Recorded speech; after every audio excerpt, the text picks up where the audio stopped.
Hey there, friends. I've been holding off on this story in Montana for at least a few hours because I want to get as much data as I could. I'm still running a little bit short, but I do have a lot to be able to bring to you.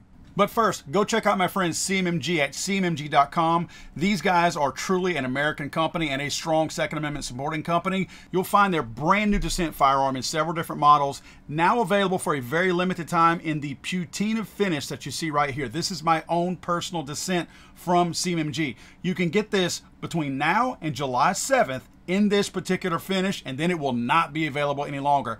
The cool thing is you can also use my discount code FTATF, again FTATF, to get a discount on this firearm and all accessories at cmmg.com.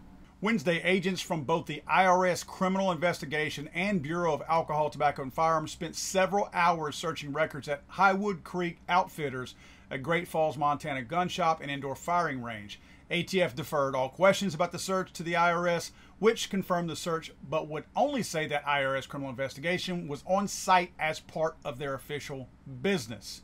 Now, the owner of Highwood Creek Outfitters, Tom Van Hoos, said at 7:30 a.m., I came in and they pulled in behind me with 20 heavily armed agents. This was a combination of IRS and ATF agents. Now, these agents spent 2-3 hours going through all of his records, IRS and ATF agents now. They ended up confiscating all of his 4473's. Now, remember, this was an investigation led by the IRS. The ATF was kind of palling around with them. It wasn't an investigation led by the ATF. So the ATF was there, I guess, as support. I'd also like to point out that the local PD was there as support too. That's why I always tell you guys that police departments versus sheriff's departments are always the worst. Sheriff's departments are typically, because that sheriff is elected, a little bit different than that appointed police chief. So again, to point out, the police department was there as, quote, security to assist. Sheriff's department was never notified. But these guys came in and they ended up confiscating all of the 4473's. I want to remind you guys, and we talk about this all the time, that 4473's background check forms for purchasing a firearm from the federal government, this is their form, has nothing about financial data on there, nothing whatsoever. Again, this was a spearheaded campaign by the IRS for this investigation, meaning there had to be money involved, right? So very peculiar that the IRS, not the ATF, the IRS confiscated the 4473's. Let's remember, there was a warrant that was issued for this. That's a big deal. You have to have some form of evidence presented to a judge in order for him to write you a warrant. Warrants, believe it or not, depending on how politically motivated a particular judge is, they're usually not given out like Skittles at trick-or-treat for Halloween. So something had to be presented to this judge in order for them to give this warrant.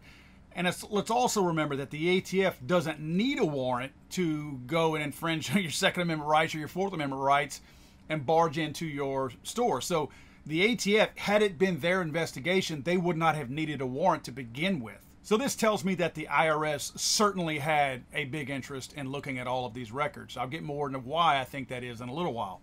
Now, the owner, Van Hoos, said for 2 years, his Highland Creek Outfitters gun shop has been the subject of surveillance by state and federal agencies, including the FBI, the Occupational Safety and Health Administration, Department of Homeland Security, State of Montana, and now the Internal Revenue Service. Van Hoos suspects the IRS search is related to 2 other incidents involving federal agencies. More than a year ago, a man appeared opposite the parking lot from the gun shop. Van Hoos said the man was taking pictures with a telephoto lens. The shop owner said he called deputies who identified the man as an FBI agent. 6 months later, we get interrogated by Homeland Security. Where were you on January 6th? He told them, guys, you know every move we made. No one here was anywhere near the Capitol on January 6th. So for whatever reason, and it could be some kind of suspicion or at least support of January 6th, this man wound up on the federal agencies, several of them, according to this, on their radar.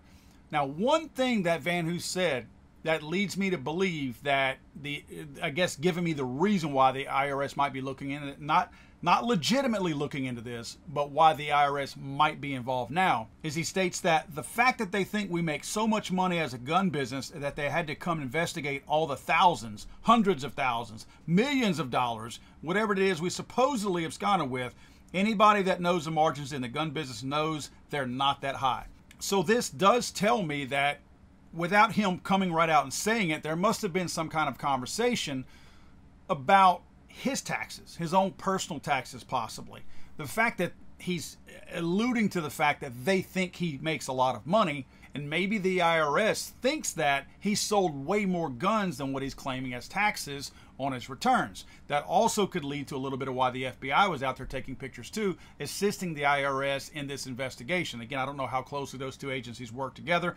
I'm just assuming that that could have something to do with it if somebody's taking pictures from across the area. Now, again, if the IRS suspects that he's selling more guns than what he's showing either on his books or on his tax return, they may be taking these 4473's and just doing some dirty math based on they're going to have the make of the gun. So they're going to be able to get really close on what kind of revenue should have been brought in with those guns. Maybe they're going to do some, backroom accounting and figure out how much money his shop should have made based on the sale of those 4473's, and then see if his tax returns compare and add up to that. That's the only way it can make sense to me why the IRS is involved. Because again, if the ATF wanted to see those, they didn't need permission. They would have just barged in there and done it anyway, because they do that unconstitutionally all the time. And according to the federal government, they have the right to do that. So I do think that it's more of an income thing, and the IRS suspects that not everything is being reported. I want to go on record right now and say that I think all taxation is theft. I have zero support for the IRS. I'm just telling you what I think is happening. I'm certainly not telling you that I think it's okay in any kind of way. I just believe this is why it's happened. I have placed a call to Mr. Van Hoos himself, have not gotten a return call back. In fact, I've also sent an email to his store asking for an opportunity to interview him about this situation. Have not heard back from him. When and if I do, I will certainly pass that information on to you guys. I'm sorry, I thought this was America.